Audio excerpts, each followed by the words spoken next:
The day after the inauguration, millions of women marched around the world to protest President Trump.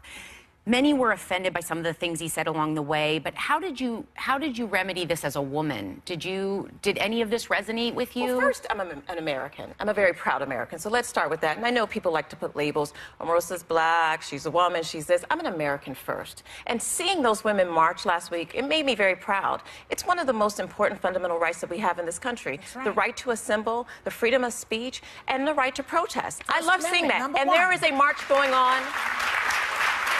There's a march going on right now, the March for Life, that I hope that you all will give the same type of coverage that you We did A yesterday, march was actually. We last covered it week. yesterday. But today, it's going on right now. And so that same freedom should be afforded to all Americans. And I'm so glad that the Vice President is probably preparing to speak at the March for Life right now. But why do you think it's so divisive? It's so divisive in our society right It's now. politics. You know, politics is a tough game. This is my second time in the White House, so I'm not really new to the tension that comes with it.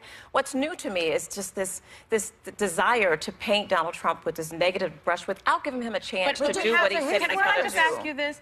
We've been talking about how divisive this election is, and Gretchen's been talking about how divisive this election is. We often say that it comes from the top. He did lead this very divisive campaign. Will we hear him apologize? Don't you think the media contributed will to we that? hear him apologize Yes. for Of course not, the things that because he has said? stood by everything that he said. And now Making fun of let a me just disabled say, reporter? he Is didn't he make gonna fun of a stand disabled by reporter, that? but you can continue to say that. If you say it enough, people may start to believe What it. about grabbing Let me just women say by this the as I genitals? Is he gonna close apologize this. for that? Y'all can keep throwing things at me. I'm not going to really fall for that. What I will say is the American people can listen to me right now and right here.